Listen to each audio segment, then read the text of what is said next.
Magic has officially spoiled 6 cards from the upcoming Spider-Man expansion, but are any of them any good? Let's talk about it. The 6 cards will not be standard legal. They all fit together to form one image, similar to like that Lord of the Rings holiday scene box they released. Full breakdown about all that in another video. September 26th, we're to see all these cards. The first card here, let's start with the big hitter, Spider-Man White Blue 1 for a 3/3 legendary Spider-Man hero. When Sensational Spider-Man attacks, tap target creature defending player controls and put a stun counter on it. Then you may remove up to 3 stun counters from among all permanents. Draw cards equal to the number of stun counters removed this way. I'm always going to respond positively to low CMC commanders, so a 3 CMC Spider-Man seems pretty exciting. It's not the best. I kind of feel like I want a 2 CMC 2/2 to be honest, but I like that it kind of has a tempo feel to it. It has some card advantage built into it, and of course you can combine it with other stun counter things. I'd put this card kind of in the mid-range. It's fine. Next we've got Venom Deadly Devour, black green 2 for a 4/4 legendary symbiote villain, Vigilance Menace, 3 exile target creature card from a graveyard. When you do, put X +1/+1 counters on target symbiote, where X is the exiled card's toughness. There's definitely something cool about this, right? For 3 at instant speed, you get to exile any creature from a graveyard. If that creature has a huge ass, you're going to put a huge ass amount of counters on another creature. It also tells us there's going to be other symbiotes, which we haven't seen. That's kind of a cool design space. You got to figure that was going to be included here, but it's good to see them confirm it. And I think this art in foil, if they do make it in foil, is going to look incredible. This card is definitely pretty cool. I would say better than Spider-Man for sure. Make sure to hit that follow button if you guys like Magic spoilers between Final Fantasy, Avatar, Spider-Man, Edge of Eternity, Tarkir. There's so much cool stuff upcoming,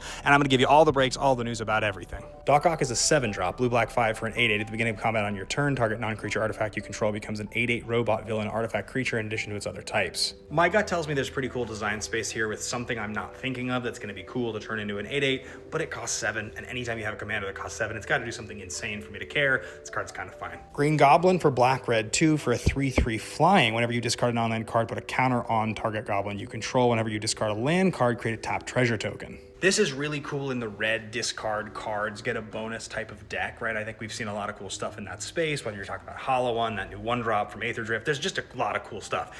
Getting a bonus of discarding a land when you don't have green in your casting cost is unfortunate, but I mean, maybe you get to play this in like a Jund deck that isn't, green based as its commander, but this as a commander definitely is missing green. That stands out to me. Definitely seems pretty cool though. I mean, I like the idea of being able to get a counter every time you discard something, especially if you can build like some kind of a combo around it. So I like this one. Pumpkin Bombs for red 1 as an artifact. You can discard 2 cards by tapping it, draw 3 cards, then put a fuse counter on this artifact. Deals damage equal to the number of fuse counters on it to target opponent. They gain control of this artifact. Kind of a throwaway. It's fine. Cool art. And finally, Grasping Tentacles, black blue 1 for a sorcery. Target opponent mills 8 cards. You may put an artifact card from that player's graveyard into the battlefield under your control. I think this is really cool, especially because in a game of Commander, it's highly likely that one of the players will have some artifact synergy in their deck. At the very least, you can mill cards and maybe hit like a Soul Ring or something, or you might get something way better than that. I don't know how overtly powerful this is, but this might be my favorite card so far of the 6 that are spoiled. Do you guys like the cards you've seen here? Let me know below in the comments, and I will see you on the next one.